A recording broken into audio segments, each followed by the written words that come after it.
Aries, this is for you. Sa mga Aries, ngayon ay March 9, 2025. Aries, tingnan natin ang inyong message. Ang ilan sa inyo ay umuwi ng inyong probinsya o umuwi ng inyong lugar. Kung saan kayo naroon, is kayo ay nagbakasyon. Okay, ilan sa inyo mga Aries. Okay, tingnan natin ang inyong message. Napakagandang message para sa inyo ngayong March 9 at magpapatuloy pa sa mga susunod na araw o buwan. Okay, Aries, yan natin.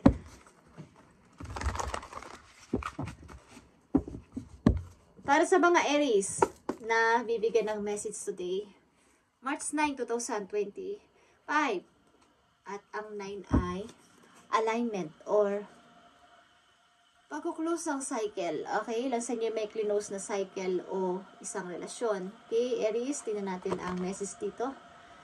Nandito ang Ten of Ariel. Okay, about ito sa inyong pagre-retiro. Aries, there is so very much to be grateful for. Financial success and the promise of retirement. A rich and rewarding family life. Okay. Maybe sa inyong kasalukuyan, meron kayong iniisip about sa inyong pagre-retiro someday na gusto ninyong makaipon ng money para makapagpatayo kayo ng maliit na negosyo na kasosyo ang inyong mga mahal sa buhay. Balik kayo na lang ang magiging staff doon o kayo yung magpapalakad. Mga karamihan ng mga inyong mga assistant, mga staff is pamilya nyo rin. Okay? Something na kayo ay may gustong gawin na may pinaplano kayo about sa inyong pagre-retiro someday, Aries, na magkasama-sama sa isang malaking bahay at sa ibaba nito ay meron kayong isang maliit na restaurant or coffee shop, something na ganun. Okay? Meron kayong iniisip na ganun o meron kayong pinaplano na pag nag-retiro kayo, ganun ang gusto ninyong mangyari. Ang ilan sa inyo dito ay close sa inyong family. Mahal na mahal ninyo inyong mga magulang at mga kapatid. Ang ilan sa inyo ay gustong mag-start ng negosyo sa pagdaan ng panahon at sama-sama kayo sa isang bahay na malaki. Okay, ilan sa inyo ay nag-iisip ng ganito. At ang ilan sa inyo ay may lovers na mahal nyo. Kayo ay nagmamahalan dito. At ang ilan sa inyo bubuo ng isang pamilya. Bubuo kayo ng pamilya. Long term ito na relationship na kumbaga, uuwi kayo sa inyong lugar at doon kayo magtatayo ng isang business at mga kasamahan nyo rin ay mga kamag-anak ninyo sa business na to. Okay, ang gusto ninyong bahay ay malaki-laki, medyo malaki at sa ibaba lang ang inyong negosyo. Kumbaga, sama-sama kayo doon. Tingnan pa natin ang mga magagandang balita para sa inyong Aries. O mga paalala, March 9, 2025 sa mga Aries. Ilan sa inyo umuwi kasi, okay? Ilan sa inyo umuwi sa inyong parang reunion, something na nagkita-kita kayong buong pamilya. Matagal na kayong wala sa inyong lugar at ang ilan sa inyo umuwi para mag-reunion or parang mag-celebrate, something celebrate. Okay? At may mga pinag-usapan kayo about sa pagtatayo o i-start o pagbibuild ng isang negosyo na kayo ang magiging in charge doon. Aries, andito ang joy. Okay? Joy is happiness o kasiyahan o kaligayahan. Joy is the highest energy of all. It's the magical sense that everything is possible. Joy springs from appreciating the gift within its moment. Ngayon din papalapit o darating na spring, may matatanggap kayong mga regalo o something regalo galing sa isang tao at ito ay inyong ikakasaya. Ito ay magandang balita, guys. At ang ilan sa inyo ay mag-change ng location, something na magpapalit ng place, lilipat ng bahay, something, relocation. Okay, Aries. Aries na mga nandito sa reading.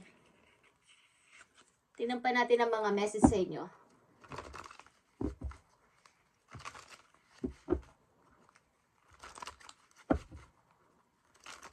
Message sa mga Aries.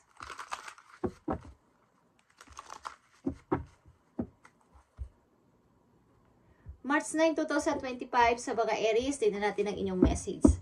At unahin natin ang inyong pag-ibig. Pag-ibig ng mga Aries. Okay? Pag-ibig ninyo, guys. Yeah. King of Swords and Queen of Wands. Okay, isa itong couple, powerful couple. Init at lamig. Okay. Init at lamig, merong tahimik, merong practical, meron din namang strong isa dito sa inyo mag-partner. Both of you is parehong may strong personality ng King of Swords and Queen of Wands. Kay Aries, something na kayo ay may mga pinangangalagaang dignidad, may mga pinapaniwalaan na kumbaga may kanya-kanya kayong pananaw sa buhay. Okay, sa inyong pag-ibig. At ito ay galing sa malayong lugar. Okay? Two of Wands.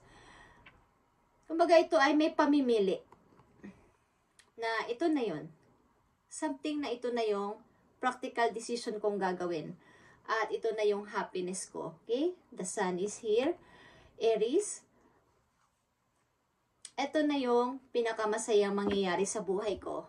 Ang makasama ko ang tao na to. Isa itong practical decision, Aries, na gagawin mo sa buong buhay mo.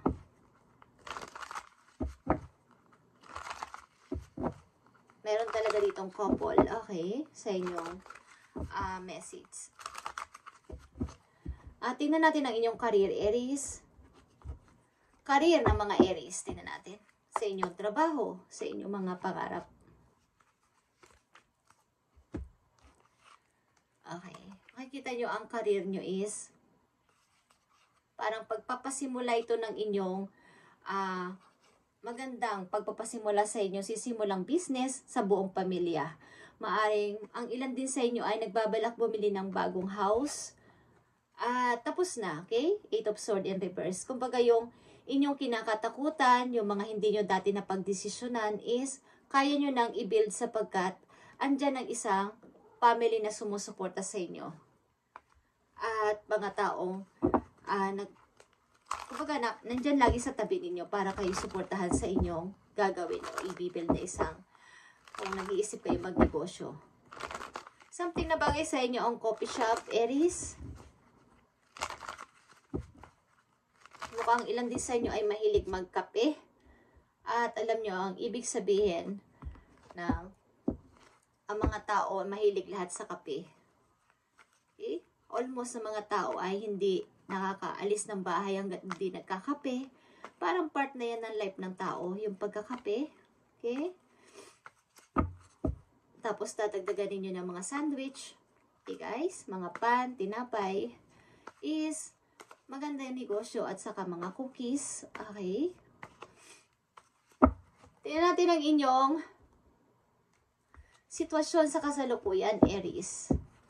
Napakaganda nito. Dito ay long term na inyong pinag-iisipan. Panghabang panahon, panghabang buhay, at ito ay kasiyahan o kaligayahan ng buong pamilya.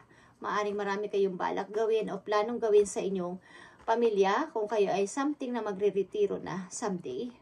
Na gusto ninyong kahit wala na kayo sa ibang lugar o magtrabaho pa is may income kayo dahil sa inyong pagnenegosyo. Okay.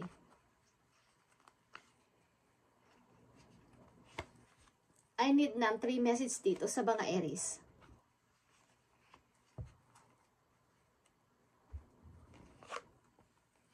Okay, Ace of Swords is here. 7 of Wands.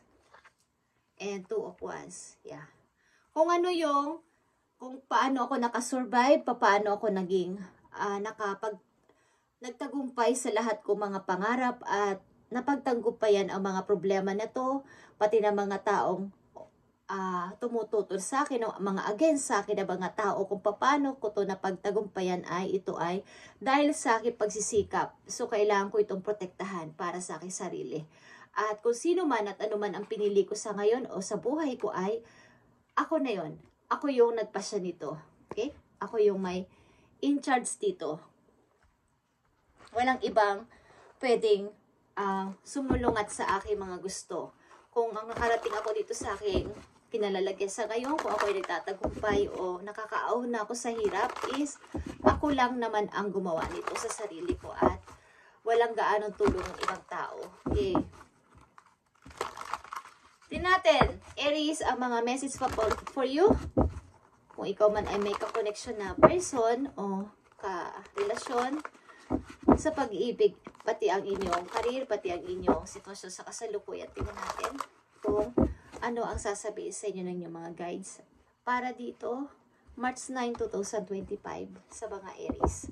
Meron na kayong tinapos na sitwasyon o meron na kayong tinapos na mabigat na sitwasyon sa buhay ninyo at ito ay pagbabago na sa inyong ginagawa sa kasalukuyan. Kumbaga ay kung ano yung inyong na-achieve sa ngayon ay inyo nang pinapag-grow pa at ayaw nyo na ulit magkaroon ito ng the magic is here or magician. Kumbaga, ginogrow nyo pa at ang lahat ng inyong mga naipon o iniipon ay inyong i-hold na mabuti. Masaya kayo kung ano yung kinalalagyan nyo sa ngayon. 9 of Cups is here. Okay, masaya kayo, fulfilled ang inyong puso dahil may taong nagmamalasakit sa inyo, tumanggap sa inyo kahit ano pang inyong pinanggalingan at handang humarap sa mga pagsubok. Sabay nyo tong dinadanas sa ngayon at sabay nyo nakakaligtas kayo dito dahil kayo ay partner. Maring ilan din sa inyo ay sa mga nagdaan nyo sa buhay, may mga nangyari na umalis kayo na kasama inyong anak at nahirapan kayo sa pamumuhay. Okay? Tingnan natin, Aries, ang inyo pa mga message dito. Nandito ang 8 of Wands. Tuloy-tuloy na pag-forward papunta sa inyong parang direct thoughts ito. Kumbaga, sarili ninyong kaisipan. Tuloy-tuloy lang na may halong peace of mind at mga, kumbaga, may kalakip ito sa inyong paglalakbay o sa inyong pagpapatuloy sa buhay ng may kapayapaan ang isip. Okay? At Queen of Arrows is here. Kumbaga, kayo ay lumayo din sa mga tao, naging matigas din konti ang puso dahil kayo ay madali. Kumbaga, dati, ang dami nyo mga napaligtas na opportunity. Marami rin, kumbaga, malambot ang inyong puso sa lahat. Kaya nandoon yung pagka-delays o kung ano-anong bagay na hindi natutuloy sa buhay ninyo. But this time is tuloy-tuloy na to. Kahit sabihin pa nilang ako ay suplado is gagawin ko ang lahat para sa aking sarili. This time, okay? Nakikita nyo ang fortune. Kumbaga, nagkaroon kayo ng wake-up call na kailangan ko na tong gawin this time. Parang bigla na lang umano yung inyong utak na kailangan nyo na tong i-start. Kailangan na kayong tumayo dito, matanggal sa pagkaka-stuck doon sa sitwasyon na yon at kailangan nang magpatuloy sa buhay. Okay? Okay, Aries, tingnan pa natin ang mga message for you. Simula ngayong March 9, 2025. Tingnan natin pa mga paparating na message sa inyo at kung anong lalabas dito na energy is lalabas ang inyong energy or ang ibang tao. Okay? Tingnan natin.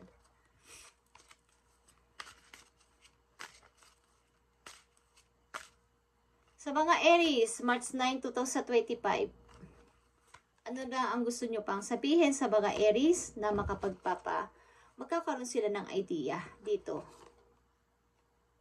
Okay?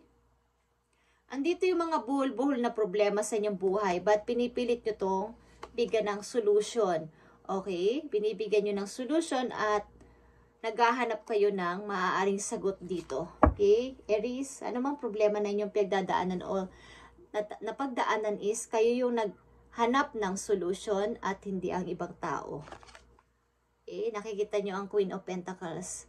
Kung ano nung ginagawa ninyong mga paraan para kayo ay magkaroon ng money at kapag ginamit niyo yung pagiging isa ninyong creative dito.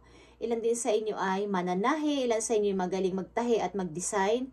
Kung ano-ano ng inyong mga ginawang part-time para lumaki ang inyong kita at makaahon sa dati, nahihikahos kayo sa money. But this time, nakikita niyo ang Queen of Pentacles.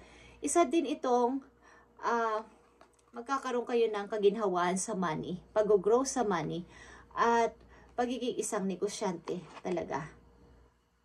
Andito na naman ang Ace of Sword. Nagkaroon kayo dito ng clear na mind, clarity, sa pag-close ng lahat ng mga bagay na nagpapahadlang sa inyong pag-unlad. Nagkaroon kayo ng practical na mga kaisipan. Andito din yung pamimili sa dalawang tao at dalawang sitwasyon na alam ninyong napakahalaga. But, ito ay pagmumulan ng inyong pera o pagkakaroon ng kaginhawaan sa money, Aries. Darating ang time, hindi man sa ngayon, mayroon kayong pamimilian na two situation para sa ikauunlad ng inyong sarili. Aries, nandito sa reading. Tingnan natin pa mga message po yun. Ito ay kaliwat kanan na alok sa inyo ng dalawang taong nagmamahal sa inyo na mahalaga. Kumbaga ay kailangan niyo itong gumamit ng pagkamatigas ang puso muna dahil ito ay pagmumula ng inyong ikakaunlad sa money. Para sa mga Aries, tingnan natin.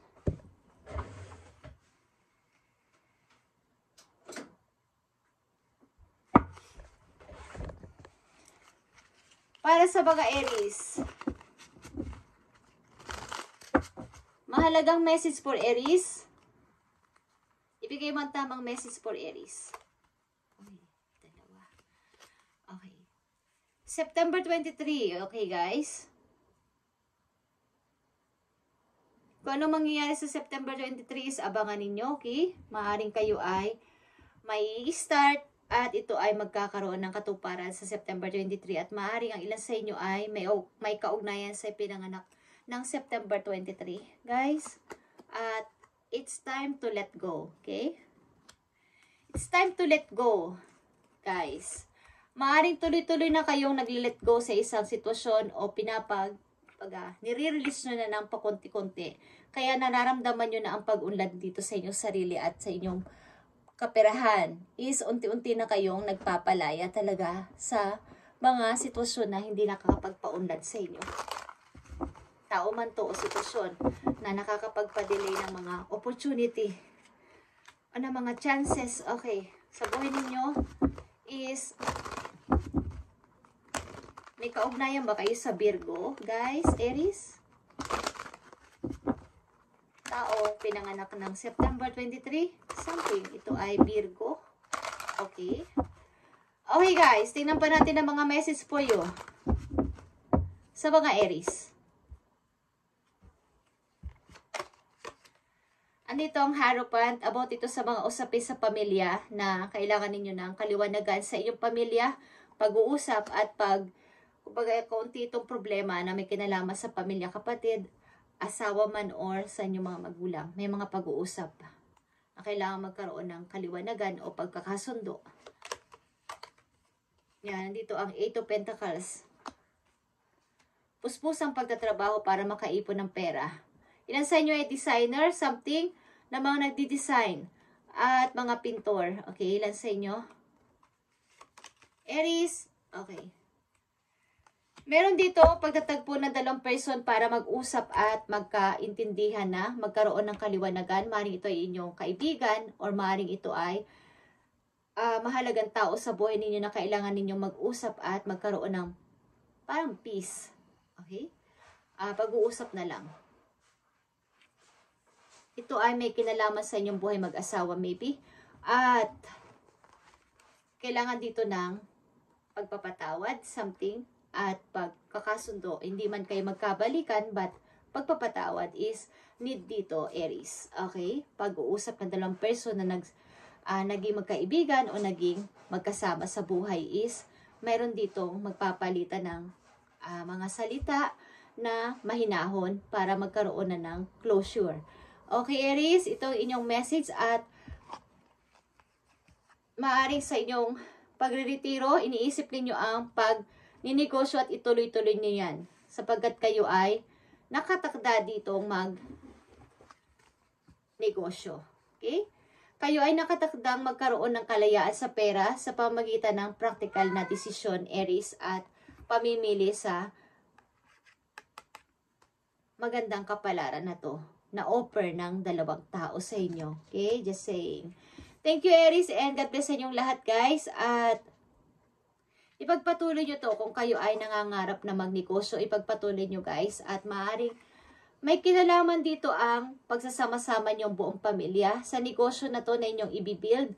At maaaring magpapatayo kayo nag-iisip kayo magpatayo ng malaking bahay para sama-sama kayo sa isang bubong at mag-start ng bagong negosyo sa ibaba ng inyong bahay. Okay? At ito ay uunlad, guys. Uunlad ito sapagkat ang sa inyong community ay maganda ang samahan. Thank you and God bless, Aries.